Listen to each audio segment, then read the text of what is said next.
Join us as we dive into the history, hauntings, and high strangeness of the world to try to better understand the paranormal. I will be your guide.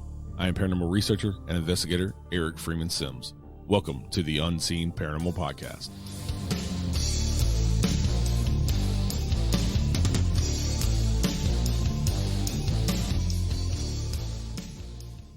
Hey everybody, welcome back to Paranormal News and Views. I am your host Eric. I'm here with co-host Lee. Hey Eric. Hey, how's it going? Oh man, running wild. How you been? I'm good. We both had a busy ass week. It has been a busy ass week to say the least, that's for sure. And I just want to say to our listeners, I'm sorry that we didn't put an episode out this past week. We had the paranormal hangover from a 2-night stay at Thomas' house. Still on it.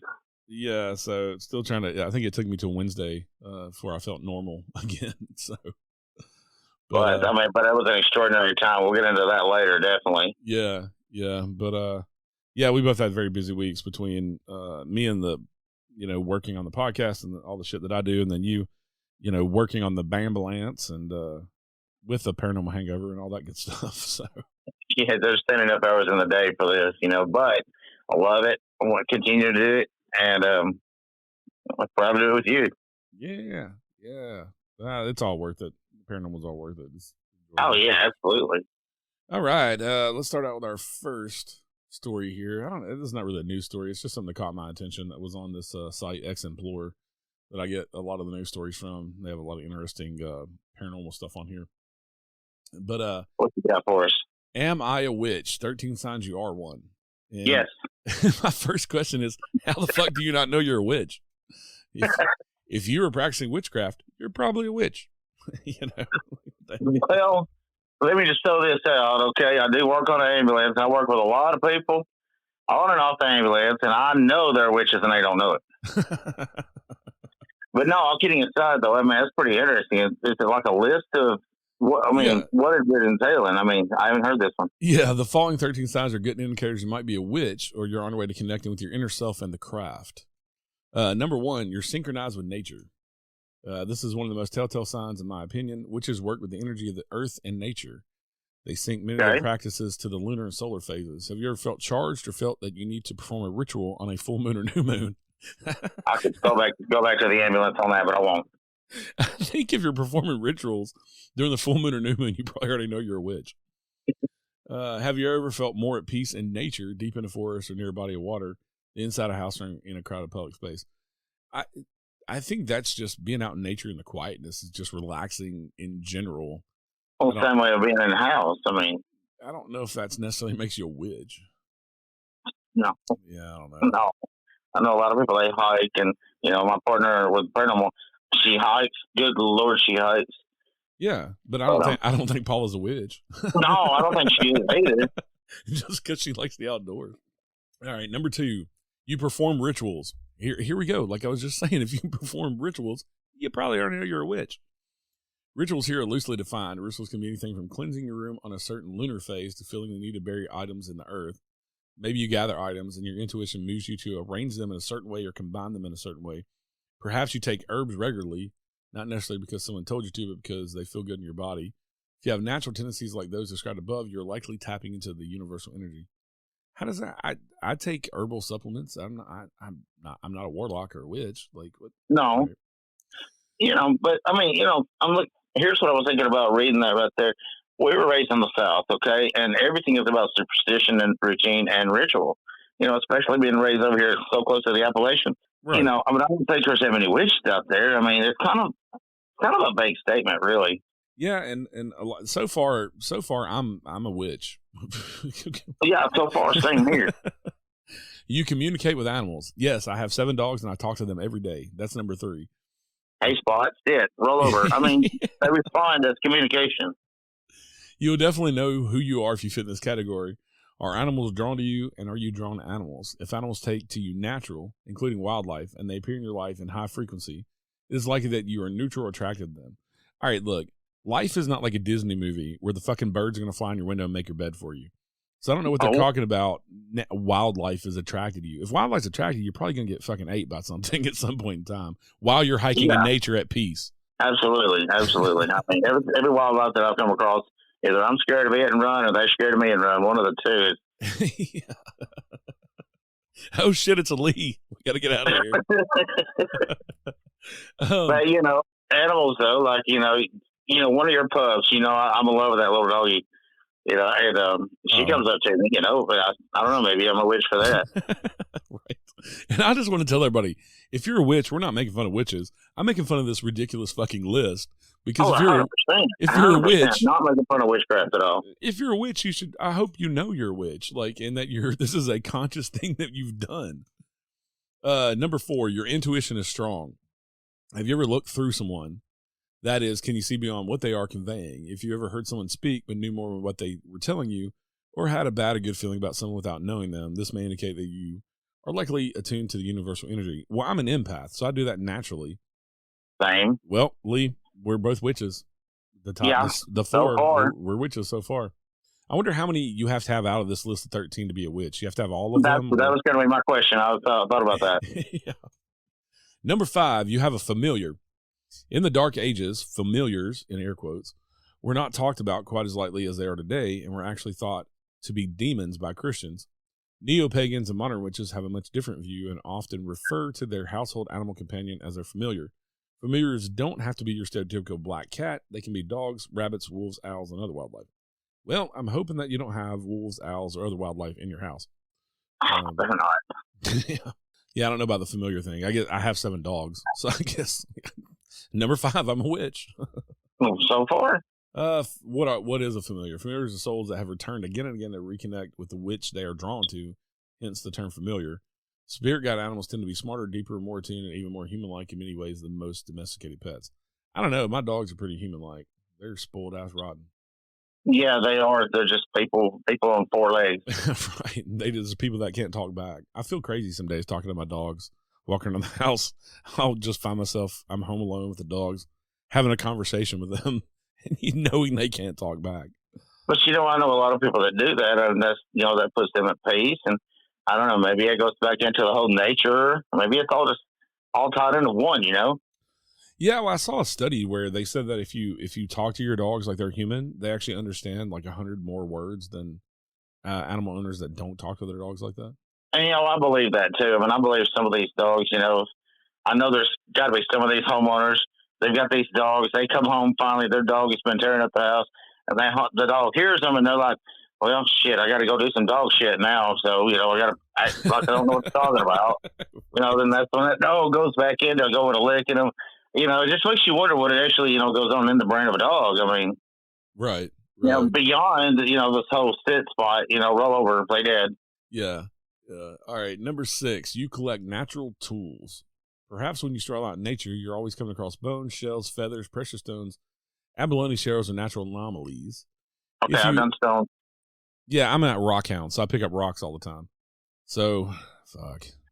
We're witches, Lee. We're witches. I'm starting to feel it. And didn't even know it. I'm glad this list is here to tell me. Exactly. You have an understanding of herbs. Herbs are of great use to witches. This is number 7. Herbalism or herbology is simply the use of herbs to cure or treat physical, mental, emotional, spiritual, or physical ailments. Herbs can be used in craft for protection, communication, abundance, and for similar intentions. If you use herbs regularly and have a natural, unexplained tendency towards working with them. Does that include my kitchen spice rack? Right. I use herbs and spices all the time. Been trying to figure out that damn KFC recipe forever. That's right. Well, number 7, we're witches too. So here's number 8. You are wise. How's this? Okay, you know what? There's my goal. Yeah, no, I'm not a witch. There is no ruling about whether or not someone can be too young to be a witch, although one should not practice witchcraft at a young age unless properly guided. Well, okay, well, that's good advice because what if they don't know they're a witch and they're 8 years old? Right, exactly. They haven't read your list to see if they're a witch. Life experience and maturity is a huge indication of one's magical abilities. Witches tend to observe and assess and act accordingly. That's hard to say. Witches, too, have a healthy and respectful understanding of life events like birth and death. Okay, well, you can call somebody wise because they know shit you don't. I mean, come on, whatever. Well, yeah, I mean, everybody's going to know something somebody else doesn't. I mean, right. That's just human nature, humanity at its best. Yeah, and, also the life experiences you've been through. If you've been through, life experiences that some of your friends haven't been and you give them advice, they might think you're wise for that, So right. That's kind of that's subjective. Yeah, it is. So anyway, Honestly, there's not most of you on your list there, but you know, right. like, so well, based on what you just said, yeah, I mean, I guess you could call myself a witch. Number 9, you're introverted by choice. Many witches have work to do. If you find yourself overwhelmed by busy places like malls, theme parks, and avoid them entirely for peace of mind, you may simply be protecting and keep your natural abilities healthy. The side effects of polluted energy present as headaches, moodiness, and fatigue. Some people can be energy vampires, and witches much prefer to be in contemplative settings away from chaos and busy happenings, unless with their coven. If you have a coven, you already know you're a fucking witch. I don't yeah. And you know, and I thought list. the large groups was just irritating. You know, maybe I was wrong. Maybe it's because of witch. Maybe it's that you're a witch and you don't know it. That's why it's irritating shit out of you. Like I said, I thought it was just because a large group of people irritate me. I don't know. Yeah. Oh, and also on this website, they got a link to. So these are the 13 signs that I'm reading, but they've got a link to a YouTube video with a chick in it with a nose ring and some books and some plugs in her ears, and it's 20 signs you're a witch. So you might go look that up on YouTube if you want to know if you're a witch or not. Well, I think everybody at some point in time, like I'm very much extroverted person, and if people can't tell it by this show, I'm very much extroverted. Anybody that meets me in person, but there are times, especially as an empath, where I have to recharge, and so I choose to be introverted and stay in my house. So, well, you know, a lot of it just like you know, is based on what you do in a daily routine. Anyway, you mentioned it a while ago. I was in my house for 2 days for paranormal hangover, and right. I mean, like you said, completely subjective.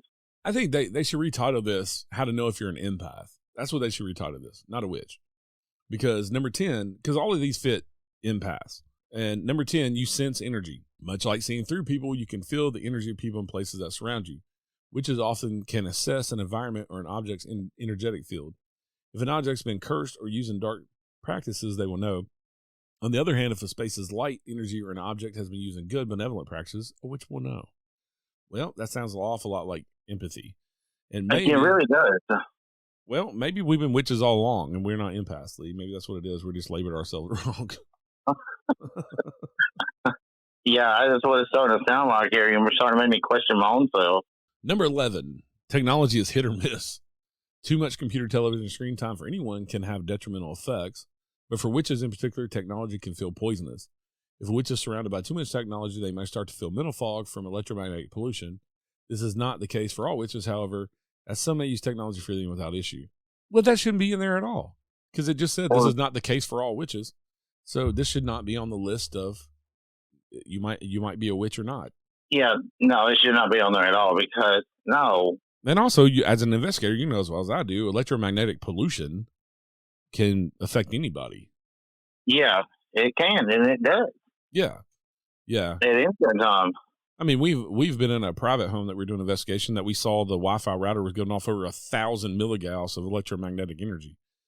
Yeah, I mean, yeah, exactly. I mean, it's everywhere when you get technology involved in it. Yeah, it is, and it does interfere. It interferes with you. It interferes with your mindset. Right. You know, with your physical body. Yeah, and it can cause visual and audible hallucinations. Yeah, and it does. I mean, it does. Just like EMF pumps. You know, you are the most sensitive to that than I have ever seen anybody. I'll tell you. I know those. We use those EMF pumps. For anybody that doesn't know out there listening, EMF pump, all it does is just put electromagnetic energy into the atmosphere. And Lee has a bunch of these, and we send them around a location before you investigate, because the theory is we pump it full of the EMF, and it helps the spirits draw the energy out of the atmosphere and communicate. Show themselves. Well, my hope is it'll draw their energy and not ours. Right. But every time I hold one of these in my hand, and it just has a little motor in there that spins around a magnet and puts out, electromagnetic field. But if I hold it in my hand while it's on, the top of my head tingles. It's funny as hell. I mean, I will turn one on in the room, and I will be watching Eric there, and that head perks up just like a dog. And he knows when I turn it on. I've never seen anybody that sensitive. Yeah, I'll turn around and be like, "What the hell?" All right, number 12. This is just a stretch right here. You are open-minded. Seriously? Well, as an investigator, I like to think that we're all open-minded anyway. Well, as a gay man, I'm pretty open-minded. I mean, I mean, I'm a double minority. I'm Native American and I'm gay. Like, how can I be closed-minded to anything? Yeah, I mean, everybody's open-minded to some degree. About one topic or another, I mean, that's a stretch. I don't like that. We move on.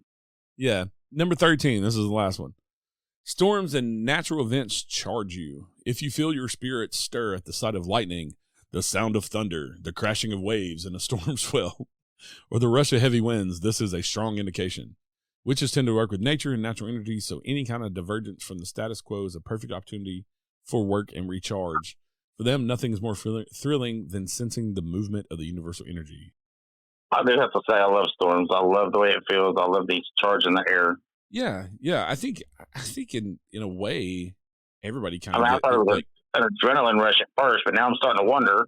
Yeah, you're just a witch, Lee. You're just a witch. I was going to say something.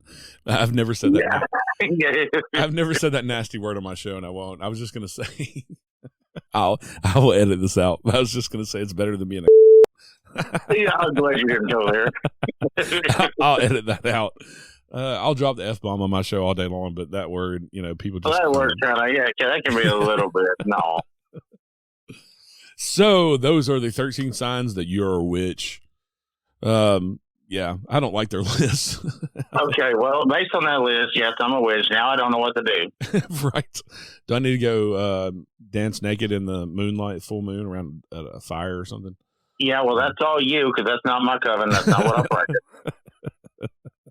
Like I said, we're not making fun of witches at all. No, not at all. Just that stupid list of "Am I a witch?"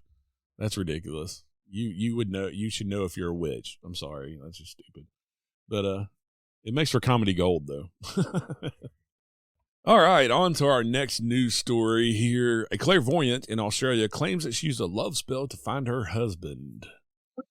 And this comes from the old Daily Mail tabloid. I like the Daily Mail. Wait, is she a witch? Well, she's a clairvoyant, so she's a medium, I guess, a psychic medium. Well, you're an empath, but it says you're a witch. So, I mean. Well, under the 13 signs that you may be a witch, everybody's a fucking witch. I thought you were open-minded, really. Come on. Yeah. This comes from the Daily Mail. I love the Daily Mail because it reminds me of like the Men in Black movie, where in the first one, Tom Lee Jones is like, it's time to check. I forget exactly what he says, but he goes and gets all the tabloids. Yeah, absolutely. The hot sheet. The hot sheets. That's what it was, and that's what the Daily Mail reminds me of because it's such a tabloid. But they do have some interesting stories. Yeah, I wonder if Tommy Lee Jones wasn't on to something with that, to be honest with you. Right. Who's to say, 18-foot bat monster attacks tiny town and the government covers it up is not a real news story, Right, exactly. I mean, I'm open-minded enough to know this. Think about it. When I was a kid, I remember my mom used to get the Inquirer, and which was, that's a crock. But it's a tabloid just like the rest of them. But she always read the Inquirer. So, that was back when we didn't have cell phones. And so I read it because what else do you do when you're sitting on the toilet when you don't have a cell phone? Right, exactly. But it was like in the tabloids, it was like every other week it was something about Bat Boy. Do you remember those? I do remember Bat Boy. Yeah. And I saw a thing online the other day when I was looking up news stories for our show here that said, where is Bat Boy now? And I should have clicked on it, but I didn't. That would have been interesting. Yeah. I need to find that article. What happened to Bat Boy? So unsuspecting dude got a love spell put on him, and now he's married. Right. So let's get back to this story from the Daily Mail in Australia. Clairvoyant who claims to have used a love spell to find her husband. When Danya Gamaliel was ready to find a life partner, she reached to her grandmother's book of spells before testing out a love ritual on the new moon. After 3 months of completing the ritual, she met her husband, a 6'7" carpet salesman named Kiefer, K-F-I-R. Kiefer? Kiefer, probably. Kiefer just does not sound like a name of one. The fourth-generation clairvoyant, who was famous for helping people attract wealth, said she initially thought Kiefer was too good to be true. Quote, we met through mutual friends at a house party and spoke all night, she said. Quote, logically, I thought he was too good to be true and not one to settle down in a relationship. He's 6'7", charming, incredibly handsome, and an amazing conversationalist. But then something happened. When I went to hug him by, I felt like I had hugged my husband, someone that I had held for many lifetimes. They have now been together for 6 years, are married, and share a son, something Danya believes she owes to the powerful ritual. Quote, I maintain it monthly to keep the energy light, fresh, and harmonious within our marriage. What does her husband think about this? Well, that's what I was wondering. What does he believe about this? What does he think? Is he mad at her? I'd be pissed. The fact that she keeps doing this love spell monthly to make sure that her husband doesn't divorce her. Like, what the hell? Yeah, I would love to get his side on this. I really would. I mean, oh shit, they got the love ritual on here and how to do it at home. Okay. I didn't see that. I don't know what to make about that one. Yeah. So she goes on to say, I'm going to, when we post the show, I'm going to put this love ritual up on the social medias. Because but Paranormal News and Views is not responsible for anything that happens if anybody decides to use it. So after the ritual, this psychic, this clairvoyant Danya, she says, please note, free will is very important and non-negotiable for me. Hence, I will not support or advocate for a specific person to fall in love with you. But you can request love to enter your life or for your existing love to be elevated. Danya uses both of these rituals every month for herself and her family and believes in the power of the collective, which is part of the reason she occasionally offers it to the masses. She also said, this is, quote, my husband was a skeptic, but seeing that I do the ritual monthly to keep the energy light and harmonious in our marriage, he loves the intention. But not once in this article did they ask the husband what he thought. Well, I mean, what kind of person is this Danya if she's got to rely on a ritual or something to keep her husband? I mean, it makes me wonder about her a lot, as much as him. Yeah. Also, I don't know. I just don't know about this. Well, like I said, I mean, I just don't see how that can be a happy life, happy wife and all that. I mean, doesn't sound like the typical Brady Bunch that I knew growing up. She's putting a spell on you every month to make you love her. What kind of shit? I wonder what kind of person she really is, to be honest with you. Right. And I still would love to ask Kiefer, hey, how do you feel about this? Since I mean, even if I knew about it and could make it happen, I wouldn't do it. I mean, yeah. Personally, I would not. Yeah, it's just sketchy as all hell. All right, in Vice News, after years of revelations about strange lights in the sky, first-hand reports from Navy pilots about UFOs and governmental investigations, Congress seems to have admitted something startling in print. It doesn't believe all UFOs are man-made. Well. Okay, so it's saying that they don't believe that it's man-made. So is it saying that they believe it could be of an extraterrestrial nature? Or are they calling it, well, you know what, in the words of Tommy Lee Jones from Men in Black, are they saying it's swamp gases in Venus? Right. I mean, it's kind of vague. I mean, a lot of these stories about the government coming out, openly about some of the things such as the UAPs and the UFOs, it just makes you wonder, are they testing the water to see how the public's going to react? Or, I know they're never going to come 100% completely open with it. I know that. But it just seems like they're getting more and more open about certain topics. I mean, like I said, what's the motive? Is it to test the waters? Is it to shut people up? Or I don't know. I'm a bit skeptical about it. I think it's the same like smoke and mirrors that they've always done. It's this shit of look over here, pay attention to this while we're doing something over here that we shouldn't be doing. I believe in that. And, I'm not a big conspiracy person guy or anything like that, but, they've done that shit with other things and then come out and admitted that they did it, Yeah. Uh-huh. And so this just seems like a dog and pony show as part of the smoke and mirrors to make you look over here. Oh, we're actually getting disclosure. And, no, we're not. We're not. They're not telling us anything new. What are they telling us? They're putting out some videos and saying, we don't know what the fuck this is. Yeah. And they're basically in this statement they put out about they don't believe all UFOs are man-made. They're basically stating the obvious that, of course, some of these aren't man-made because some of this shit is things we can't do. We don't have the technology as far as the general public knows anyway. So, are they tipping their hand and saying, hey, we don't have this technology, if you're wondering? No, I mean, I completely agree with you. I mean, they're sitting here calling these, the Tic Tac video. That's one of the most famous videos that actually came out from the government. And, for them to take this long and then just say, because I mean, I love the video, I really do, because I mean, it's showing the motion of the craft or anomaly or whatever you want to call it. Right. I don't know anything. I go out here to the airport here in Nashville, but there's nothing out there that could even come close to making that kind of maneuver that I've seen. You know, if I saw Southwest making that kind of maneuver, I'd never fly with them again. But you know, but I don't know. That video is really intriguing. I know that's another rabbit hole. You know, I'm famous. I live in my rabbit hole, but like I said, I mean, I wish they would just come forth a little bit. I mean, not a lot. I'm not asking for the whole gamut, but just a little bit to be a little bit more transparent. Well, this article goes on to say perhaps they are of extraterrestrial origin, or perhaps they are a secret form of technology in our own government, or from an Earth society somehow unknown to us. We already know that. So that ain't nothing new. Yeah, and it goes on to say Congress has defined them as definitely being other than man-made.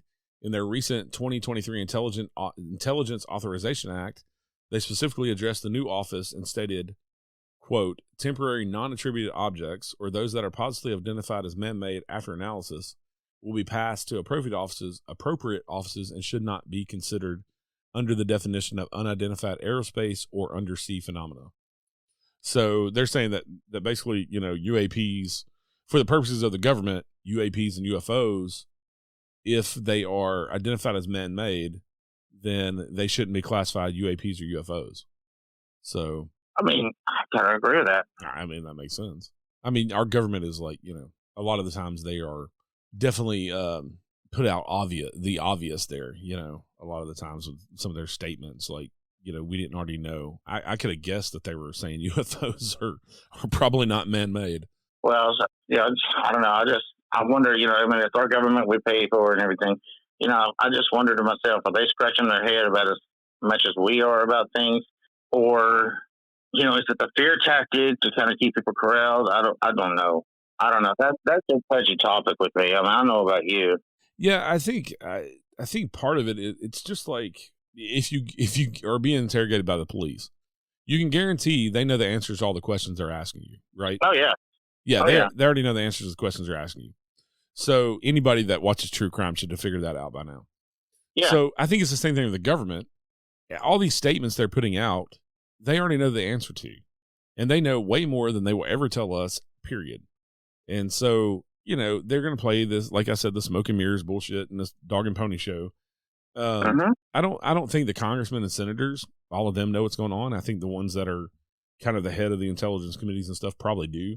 But I think especially the military side of our government has done a very good job of compartmentalizing itself enough that only the people that need to know these things exist and what they truly are, and the technology behind them, if we know about it, I think it's compartmentalized enough that only those people that need to know.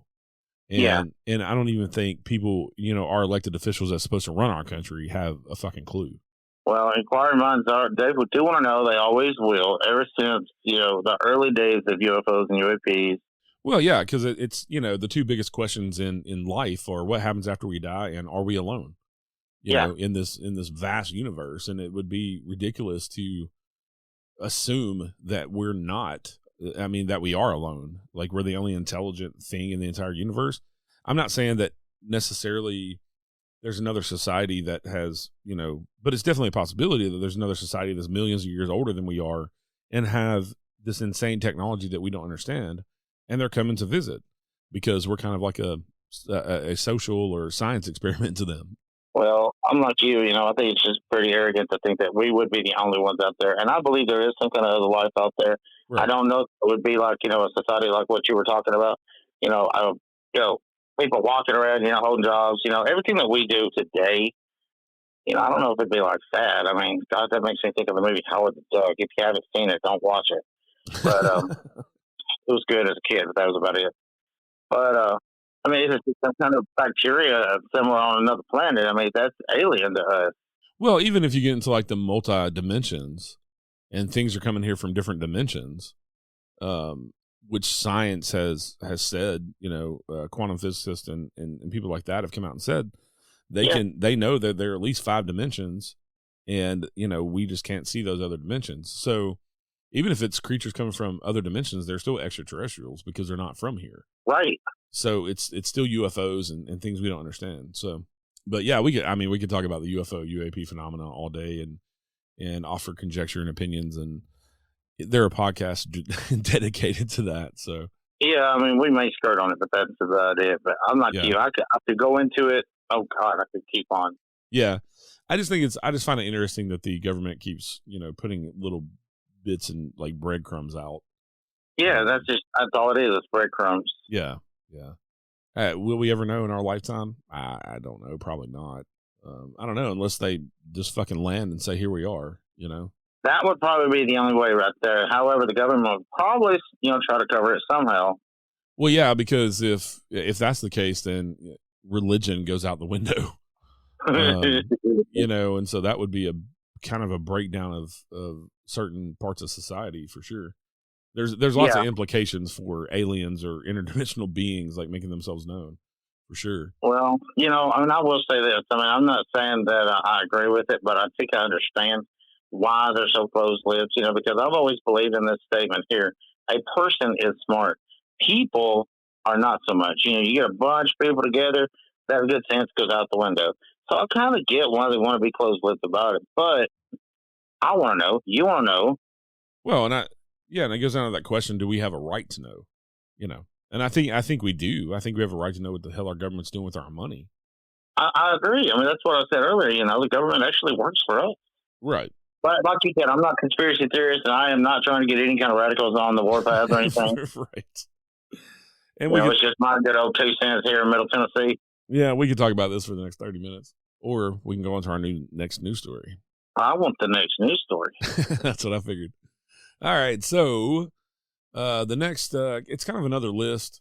I found it interesting as well because some of these objects I've never even heard of. Some of them are famous for sure.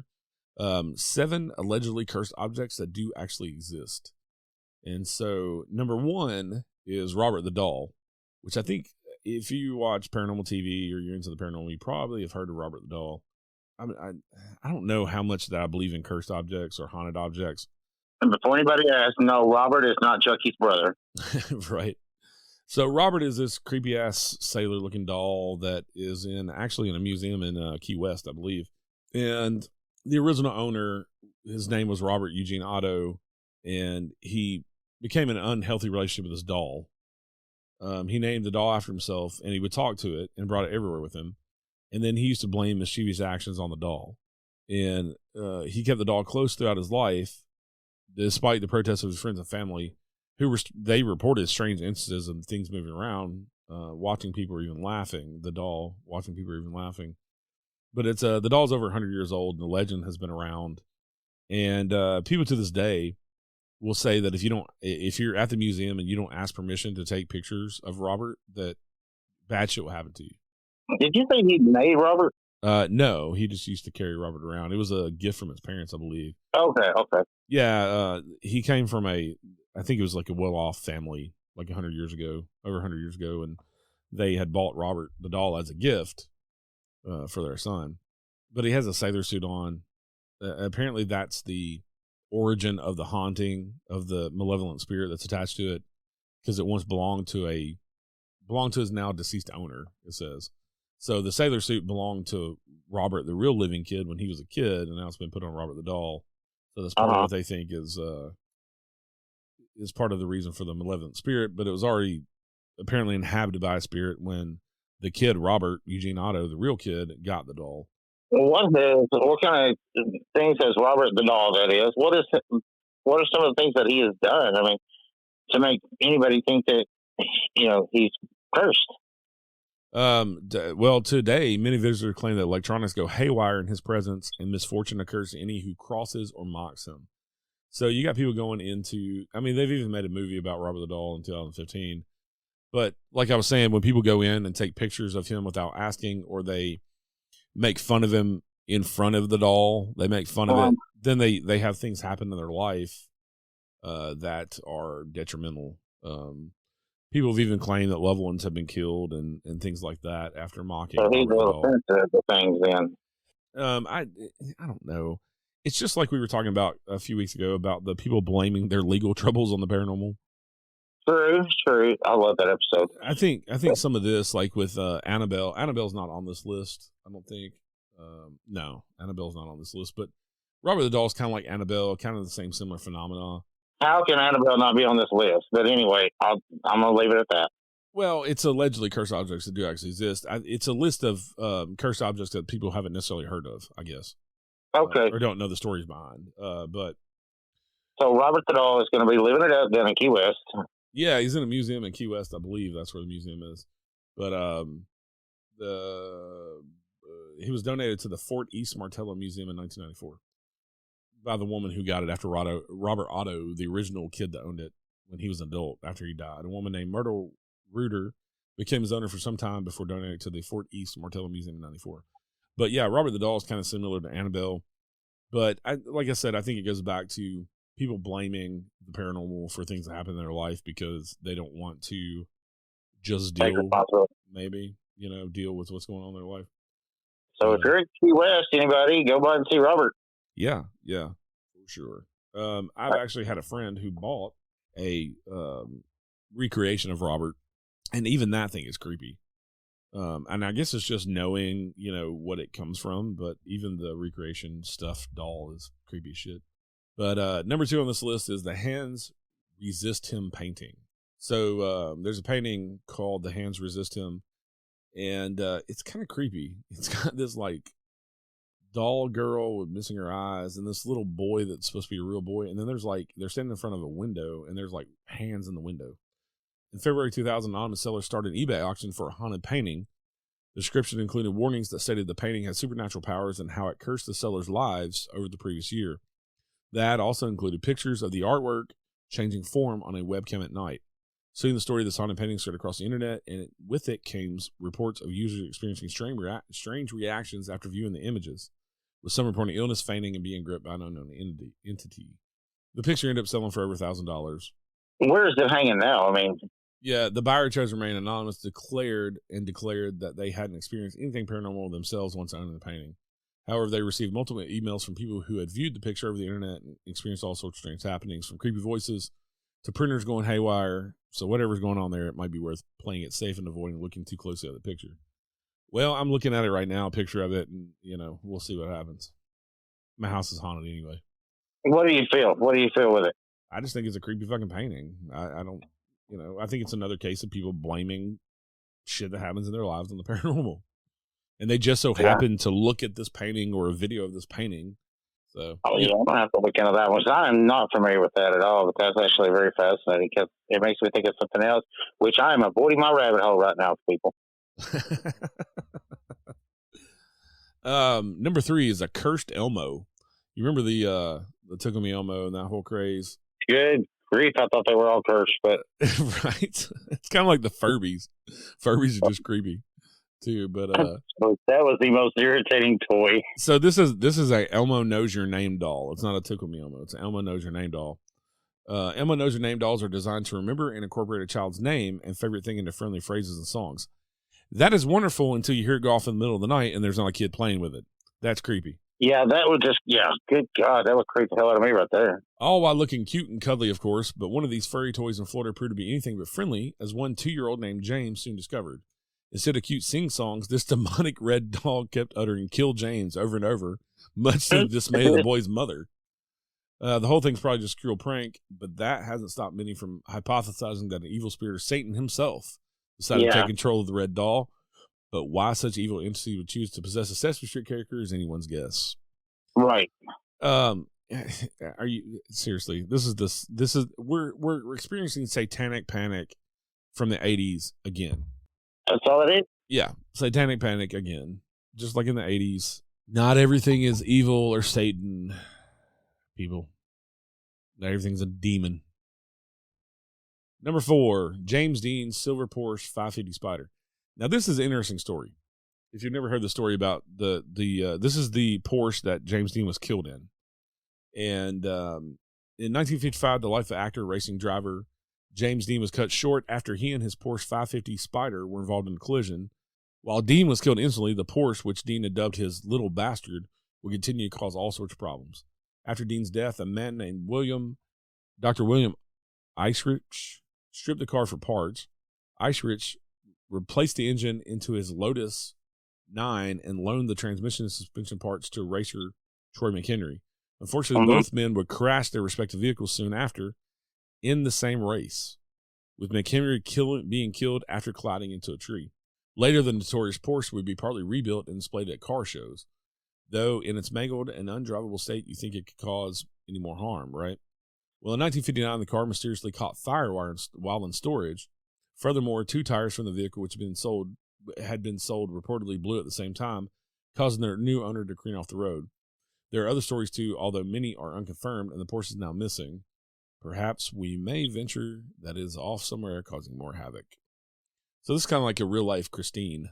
That's what I was thinking. I mean, I've always been fascinated with stories about haunted cars, and I'm actually interested in that right there. I mean, because it reminds you of Christine.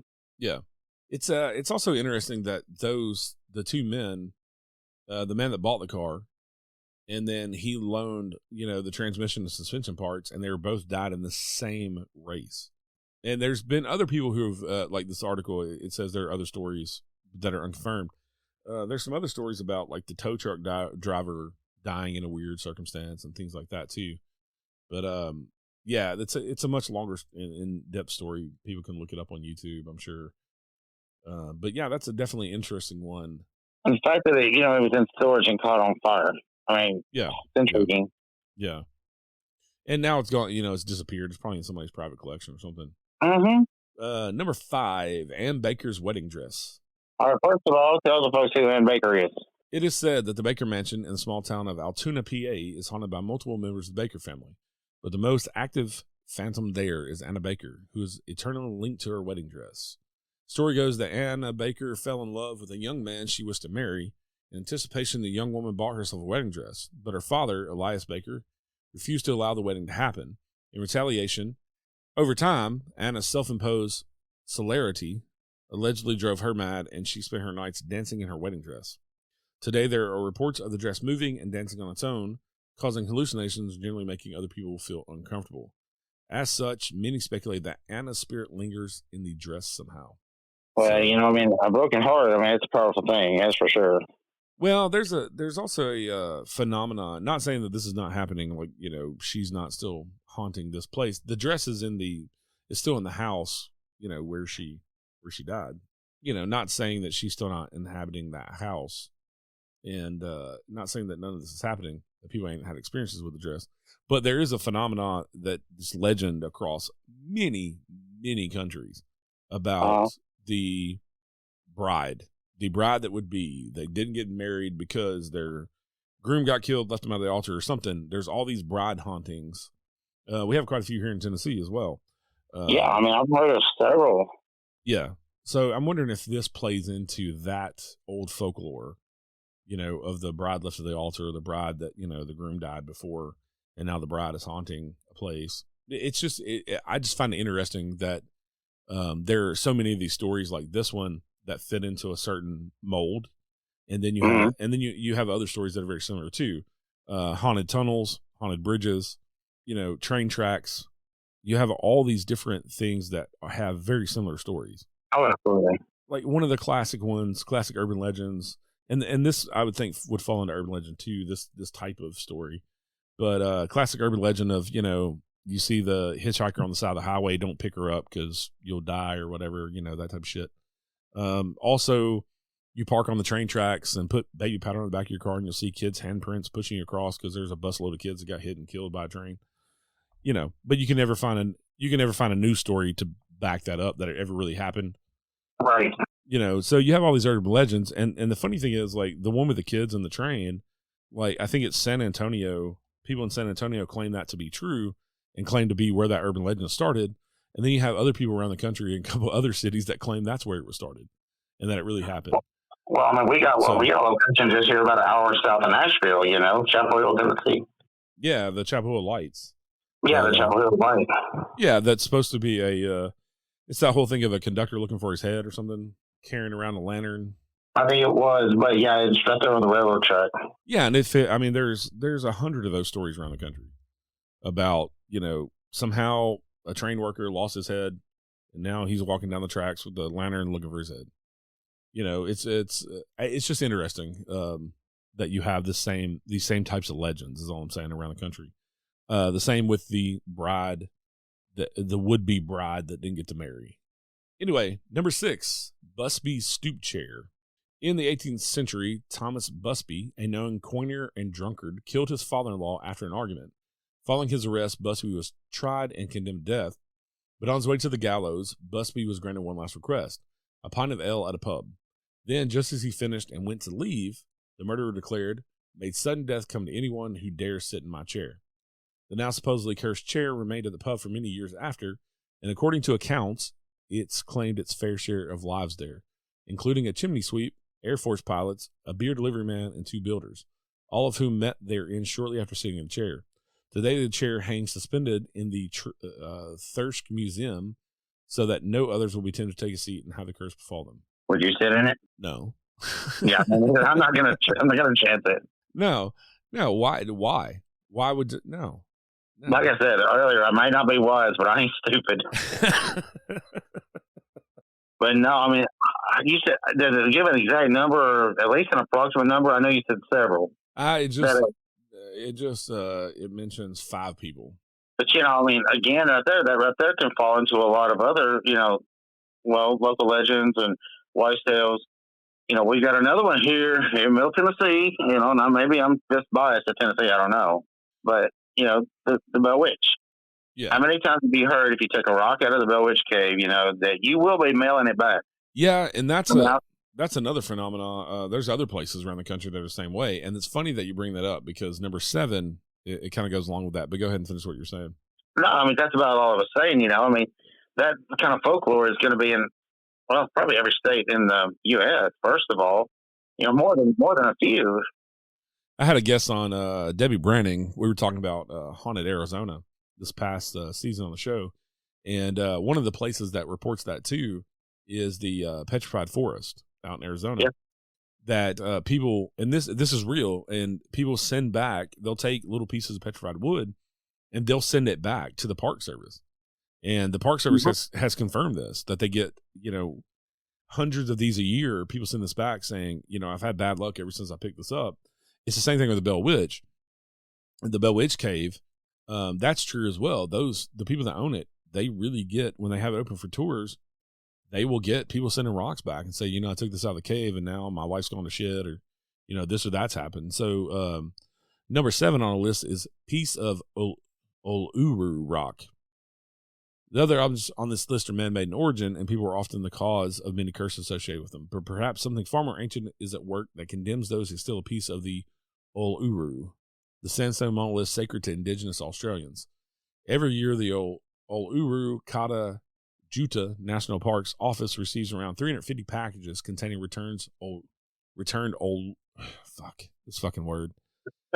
Every year, the Uluru Kata Juta National Parks office receives around 350 packages containing returned Uluru rocks. Often these are returned simply out of guilt, but others have reported experiencing terrible strings of bad luck after taking these sacred rocks as souvenirs. And according to many locals, to disturb the Uluru in any way is to be cursed. Even if you're not too worried about being cursed, you should know that removing rocks, soil, or sand from an Australian national park is highly illegal. It's the same in the U.S. You're not allowed to remove anything from a national park. Plants. You're not even supposed to take flowers in a state park or national park. I know in Tennessee, state parks are the same way, and I know federal national parks are that way as well. Just take photos and leave nature exactly how you found it. Well, you hear all these, like you said, that's everywhere, in Arizona, down under, it's everywhere. But the one thing that you never hear, when they send the object back, does the bad luck go away? I mean, you never hear that. I don't know. One of the an interesting thing, that experiment that I'm going to take part in with a friend of the show and my buddy Steve Stockton, we had some things happen. I was watching a live stream of him and Cisco Murdoch on her channel, and we were talking about the curse. They were talking about the curse of the Titanic. We were talking about it in the chat, and at the same time, this happened this past April. At the same time that we were talking about the curse of the Titanic, at the same exact time they were talking about it, and we were talking about it in the chat. A chunk of ice fell off the ice wall at the Titanic Museum in Pigeon Forge and hurt 5 people. Really? Yeah. So Steve came up with the idea to do an experiment and test out if the Titanic curse is real. So he has ordered some real pieces of coal that came off the Titanic itself, and a few other things he's going to put in there that are kind of like fake, the recreations of, not fake, but recreations of boarding passes and things like that. But the piece of coal will be real, and he's going to send it around. I signed up for it. He's going to send it around to everybody, and we're going to see if we have increased activity in our house because we have this object, if we have anything bad happen to us, and we're going to write it down in a journal, and afterwards he's going to collate it all, and we send it back to him. He's going to put it all together and do a presentation with it. That's very interesting, actually. I just want to give you my address now, but. Right. I think there's about 10 of us signed up, so he didn't want to do it too large. He's like, of course. If it's successful, we might do a larger experiment, but yeah, it's pretty interesting that the exact moment that they're talking about the Titanic Museum, being, having cursed objects and things being cursed, that ice wall fell. And if you've ever been to the Titanic Museum, the ice wall is meant to let you feel what an iceberg would feel like, so you can run your hand on it. And the thing is like, fucking 10 feet tall and 20 feet wide. So that's a huge chunk of ice to fall off that wall. But yeah, interesting experiment as well. So that kind of goes along with, people taking rocks from the Bell Witch or the petrified forest. And so I'm curious to see what happens to that. No, I was very curious. Yeah. So Thomas House, we had an amazing weekend at Thomas House with all the guests that bought tickets and came and investigated with us.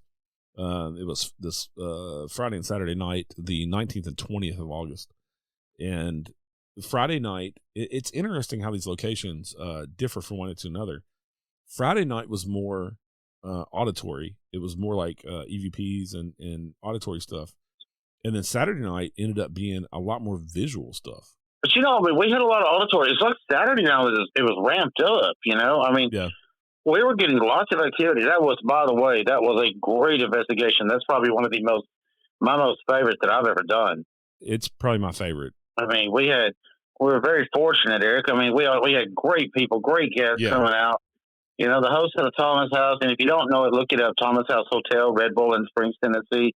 Excellent history and good food. Good Lord, we'll tell about that in a minute. But, you're right. On Friday, it was very auditory. And Saturday, though, we started out with some auditory, but we had a lot of visual as well. It's just like it was coming at us from both sides. Yeah, and I kind of kicked it off by seeing a full-body apparition. And then it just kind of ramped up from there. Yeah, I walked out on the front porch because we were taking a kind of smoke break. We're out there smoking and talking. And there were probably 10 people on the porch. And I just happened to look past all of them toward the road. And the road's like, 150 yards from the house?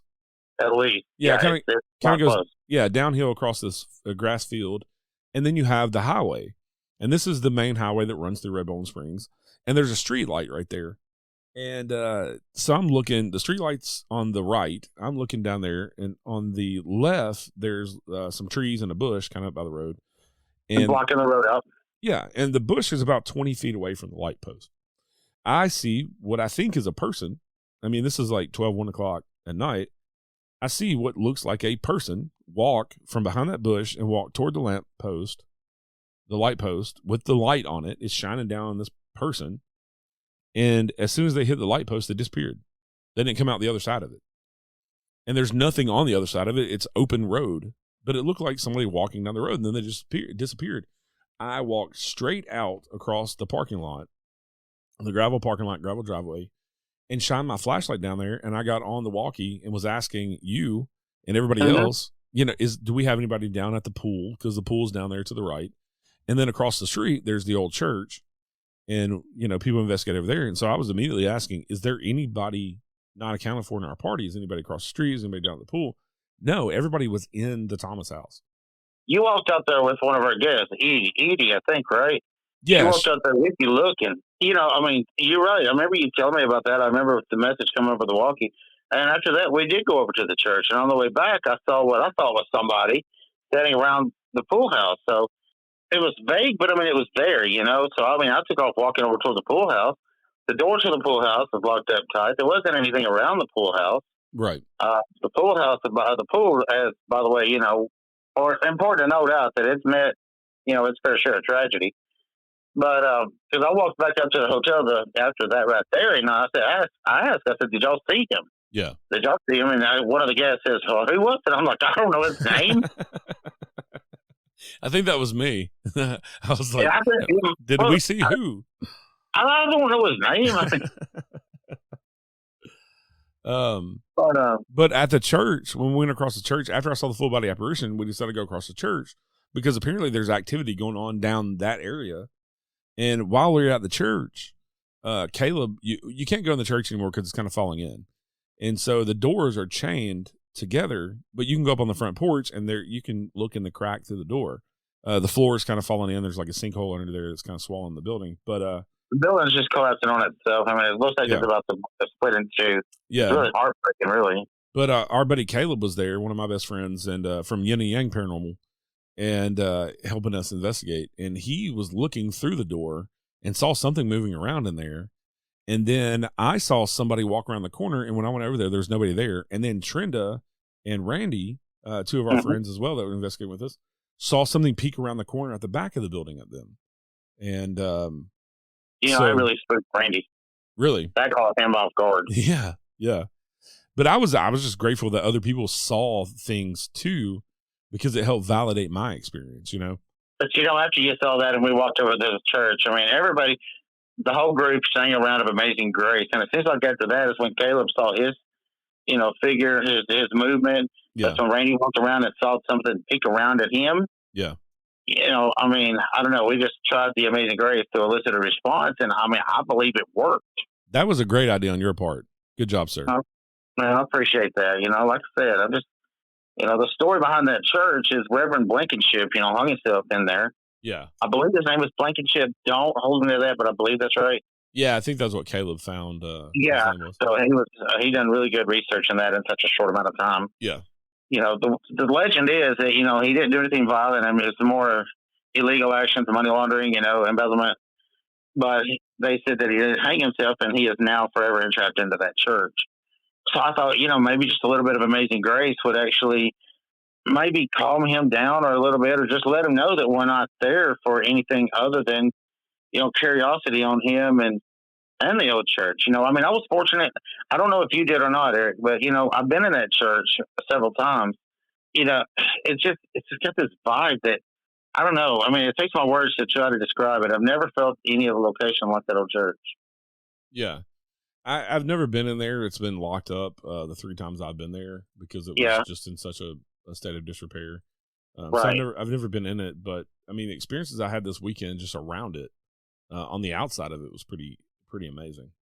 Well, the last time that I was in there, they still had some of the old church pews in there.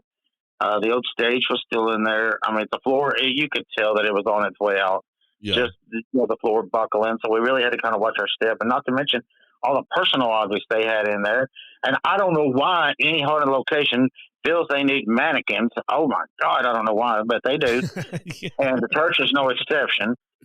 Thought I pissed my pants a little whenever first time I saw the mannequin in there on the stage. Yeah, there's a lady mannequin there with a bonnet, a dress on, looking over the rails. Yeah, but it's weird. I wish that church could be redone, but it's probably too far gone. Yeah, they had gotten a quote to rebuild it, but I don't think it's worth it. I mean, it's splitting down the A-frame seam of the roof, like to the left to right, and then when you go around the side, one of the sides is sunken in the other way, so it's fallen in 2 different ways. And well, the last time I was in there, I mean, it had hardwood floor, and I looked through the crack that you were talking about with Caleb, and it's dirt, so I don't know if the floor is completely give way or if they try to take it out. Right. I don't know what it is, but, it's sitting on straight out dirt. Whenever you were talking about Caleb looking through that crack, and I do remember this, he was up there with Edie.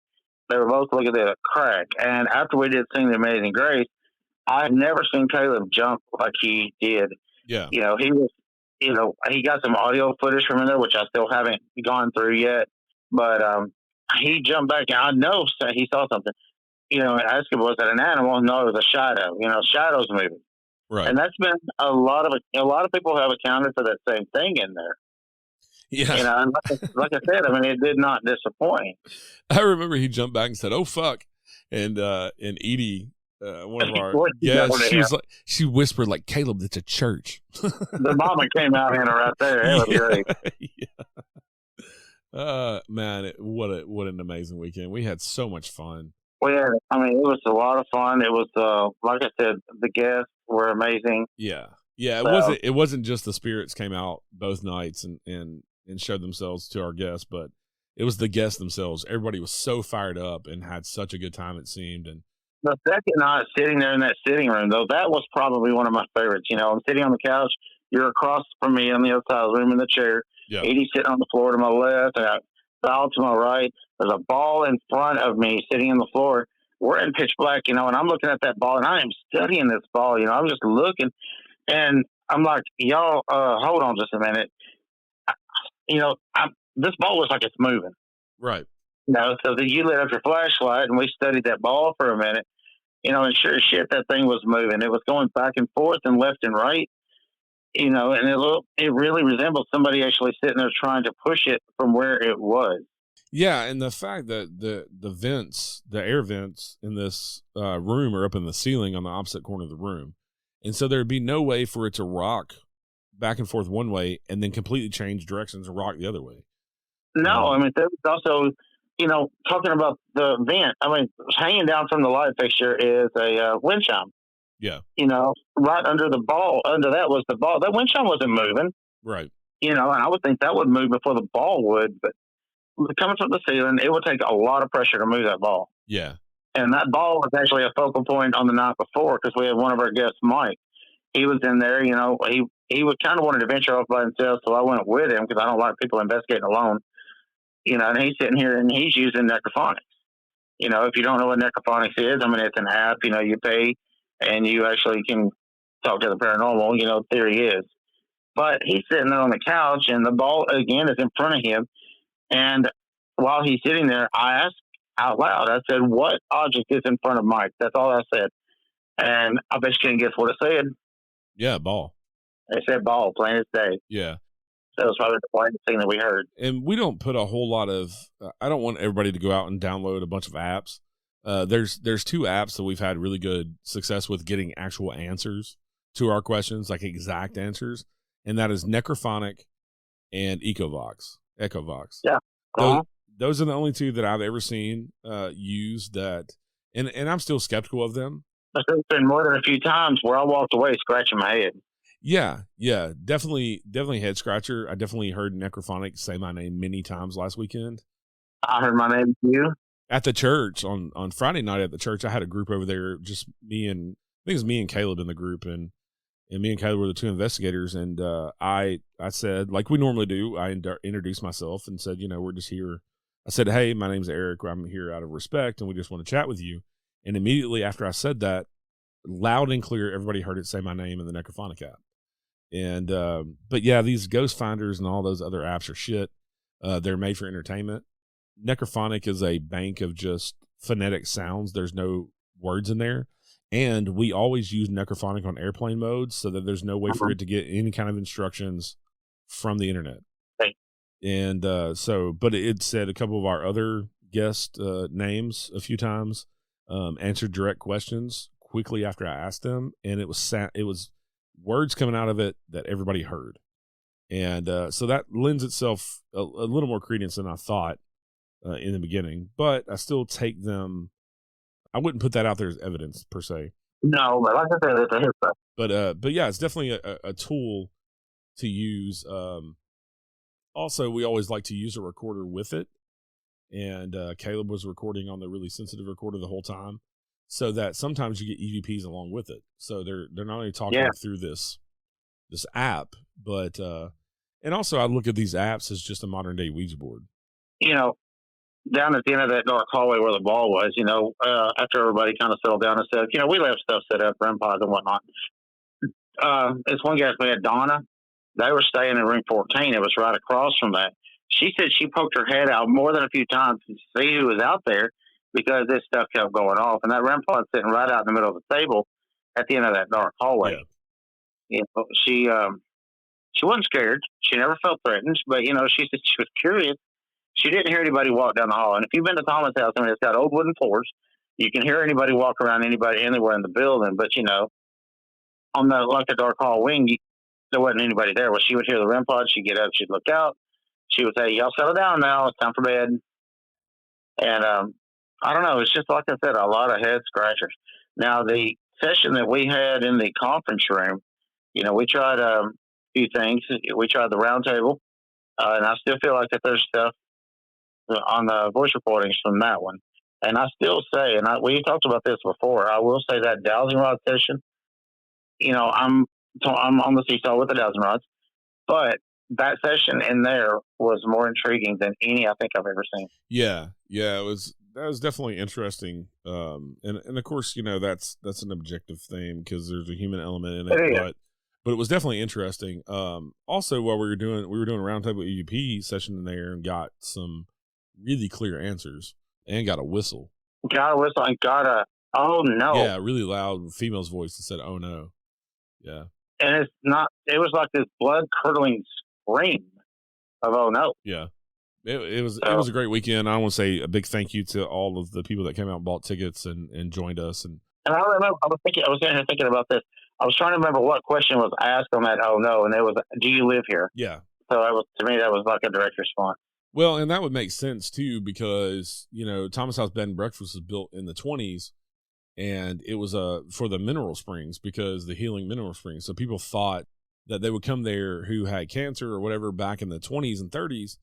They thought that they could come there and get healed by these mineral springs, and they didn't. So a lot of people died there because of that, because they never got healed. Yeah. And so that would make sense to get an answer like that there.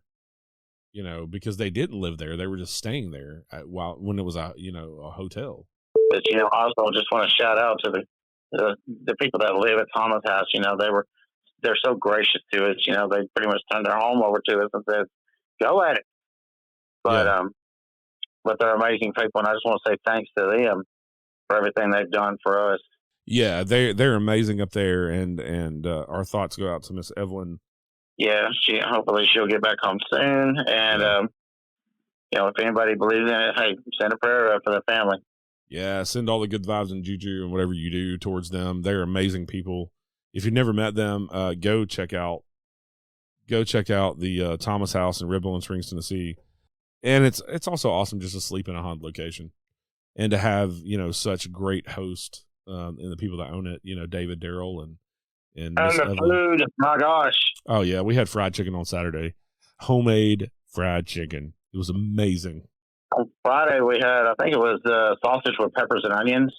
Yeah, with pineapple, too. With pineapple, yeah, that everybody thought was potatoes. Yeah. Breakfast is always amazing, too. It's a buffet style every time they feed you. But breakfast, eggs. We had eggs, sausage, biscuits, gravy, chocolate gravy. Chocolate gravy. Oh, my God. Yeah, it was amazing. Every time, like I said, this was the third time. This was what, your fourth or fifth time?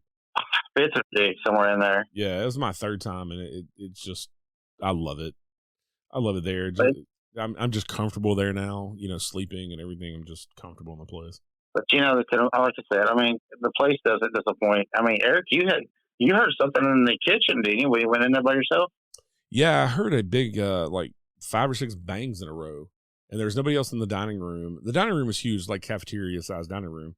And I went in there to get something to drink in the dining room, and I heard 5 or 6 big bangs.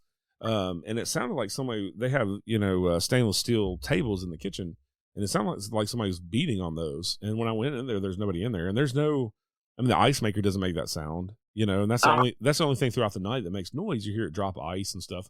But it's obviously an ice maker, and you can hear the water fill back up. But, we've pinpointed that out. Yeah, but I've never heard big bangs like that. But I've felt creepy in the kitchen before. I felt like somebody was watching me or right behind me in the kitchen before.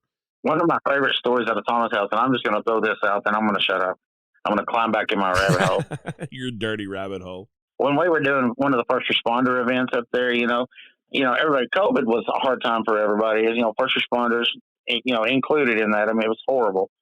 And after COVID started going away, initially, I know it's still here, but whenever it kind of started dying down and things started to normalize, we were going to do this great event for first responders, to go out and just do something fun, cut loose. And it was great investigation. But my favorite incident, I think, of every Thomas House I was standing downstairs just inside the dining room with Paula, and we heard this noise, this god-awful noise. I thought somebody was tumbling down the stairs. It sounded like a herd of elephants. And all of a sudden, my partner off the ambulance, Barry, he comes trotting around the corner, and he's looking behind him. I said, Barry, what is going on? Well, he's holding one of these little ghost meters, that you can get off Amazon. It works kind of like a K2, except it's got a little bit of beeping sound. Well, he went up to his room in the light hallway, Sarah's hallway, to get the car keys for something. He describes it like the shining hallway. That's what he said. So he's coming back down toward the staircase by himself, and he said that thing starts beeping. Well, he stops, and it's still beeping, just this slow beeping, once every 3 or 4 seconds. And he said he started walking a little bit closer to the stairs, and the beeping, it increased, about like once every half second. He said he did look around him. There wasn't nobody there. Then it started beeping again, just a little faster.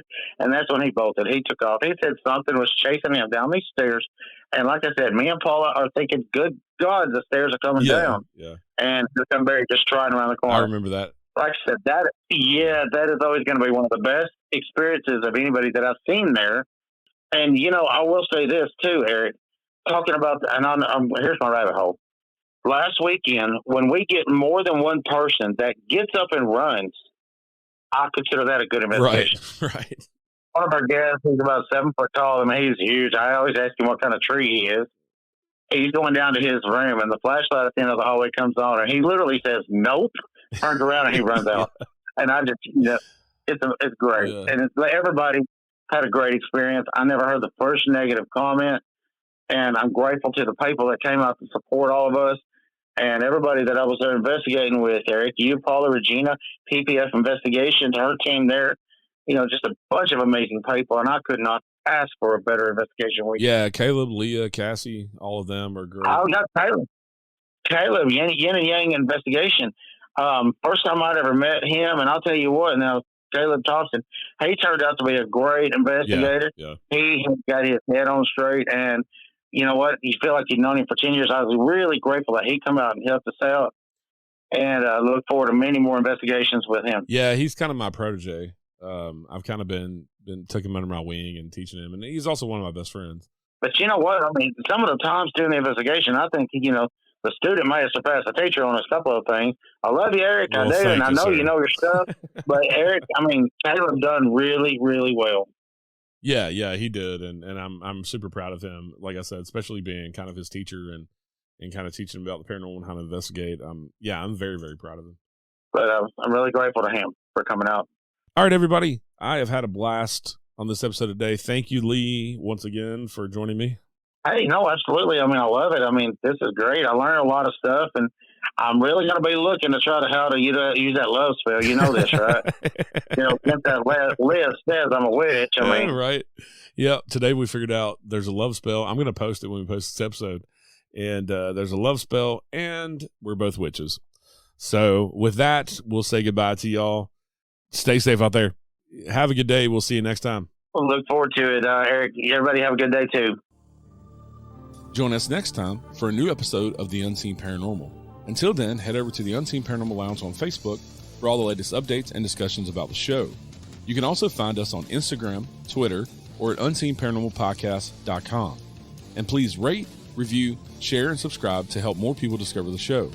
The Unseen Paranormal Podcast is proud to be the ambassador for paranormal for Verbal.com. A big thank you to my friend Chris Lips for the awesome theme music. You can find more of his music on Apple, Amazon, or Spotify. And as always, thank you for listening.